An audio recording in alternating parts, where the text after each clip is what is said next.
Praise the Lord. இன்றைய பலப்படுத்தும் வார்த்தை சங்கீதம் 46வது அதிகாரம் 7வது வசனம். Psalm chapter 46 verse 7.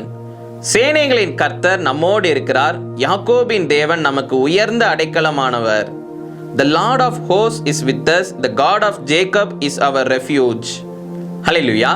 இந்த உலகத்தில் இருக்கிற சில மனுஷங்க உங்களுக்கு விரோதமாக அநேக காரியங்கள் பேசலாம். உங்ககிட்ட அவங்க உங்களை மிரட்டி கூட பேசலாம்.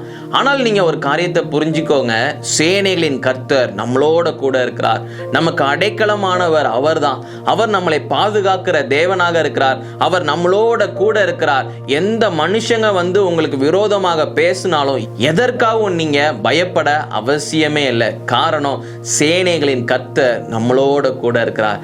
நமக்கு அவர் பாதுகாப்பை கொடுக்கிறார். நம்மளுடைய குடும்பத்திற்கு பாதுகாப்பு கொடுக்கிறார். நம்ம படிக்கிற இடங்கள்ல நமக்கு பாதுகாப்பு கொடுக்கிறார். நம்ம வேலை பார்க்கிற இடங்கள்ல நமக்கு ஒரு பாதுகாப்பு கொடுக்கிறார். எல்லா இடங்களிலும் நம்மளோட கூட இருக்கிறார். நம்மளுக்கு எந்த விதத்திலும் நமக்கு பாதிப்பு வராதபடி கர்த்தர் நம்மளோட கூட இருந்து நம்மளை பாதுகாக்கிற தேவனாக இருக்கிறார். அதனால எதை குறிச்சும் பயப்படாதீங்க.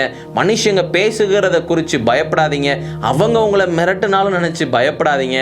கர்த்தர் உங்களோட கூட இருக்கிறார். நீங்க எல்லாருமே கர்த்தருடைய பிள்ளைங்க. எதை குறிச்சும் நீங்க பயப்படக்கூடாது. வேற எந்த ஒரு சூழ்நிலைகளை குறிச்சும் நீங்க பயப்படக்கூடாது. நீங்களே சில சமயம் எதையோ ஒரு காரியத்தை குறித்து நீங்க பயப்படுவீங்க, அப்படிதானே? உங்களுடைய எதிர்காலத்தை குறித்து நீங்க பயப்படலாம். ஐயோ, என்னுடைய எதிர்காலத்தை இந்த சில மனுஷங்க அழிச்சிட்டாங்களே, இனி என்னுடைய எதிர்காலம் என்ன ஆக போகுது அப்படின்னு நினைச்சு கூட நீங்க பயப்படலாம். கவலையே படாதீங்க. கர்த்தர் நம்மளோட கூட இருக்கும் பொழுது யாராலையும் நம்முடைய எதிர்காலத்தை அழிக்கவே முடியாது. நீங்க எல்லாருமே கர்த்தருடைய பிள்ளைங்க. தேவன் உங்களோட கூட இருக்கிறார். அப்போ நீங்க எதை குறிச்சும் நீங்க பயப்படவே கூடாது. கர்த்தர் நம்மளோட கூட இருக்கிறார். நம்மளை பாதுகாக்கிற தேவனாக நம்மளோட கூட இருக்கிறார்.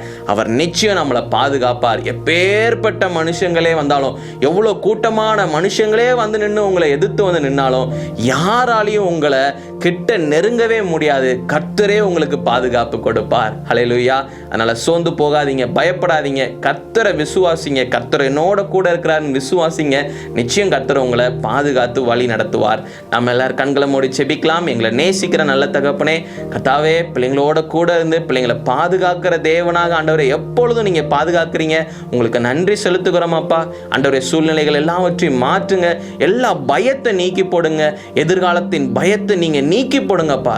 நீங்க பிள்ளைங்களுக்கு ஆண்டவரே ஒரு புதிய பலனை கொடுங்க. இந்த நாள்ல ஆசீர்வதிங்க. இயேசுவின் மூலம் ஜெபிக்கிறோம் பிதாவே. ஆமேன், ஆமேன், ஆமேன். சேனைகளின் கர்த்தர் நம்மளோட கூட இருக்கிறார். எதற்காகவும் நீங்க பயப்படாதீங்க. எந்த காரியத்தை குறிச்சும் யோசிச்சு பயப்படாதீங்க. கர்த்தர் நம்மளை பாதுகாக்கிற தேவன். நம்மளுக்கு சரியான பாதையை கர்த்தர் ஏற்படுத்தி கொடுத்திருக்கிறார். நேர்த்தியாக அவர் வழி நடத்துவார். எப்பேற்பட்ட தடைகளும் வந்தாலும் கர்த்தரே அதை எல்லாவற்றையும் நிர்மலமாக்கி போடுவார். அதனால பயப்படாதீங்க, சந்தோஷமா இருங்க. கர்த்தர் எல்லாவற்றையும் வாய்க்க பண்ணுவார். God bless you. Have a joyful day.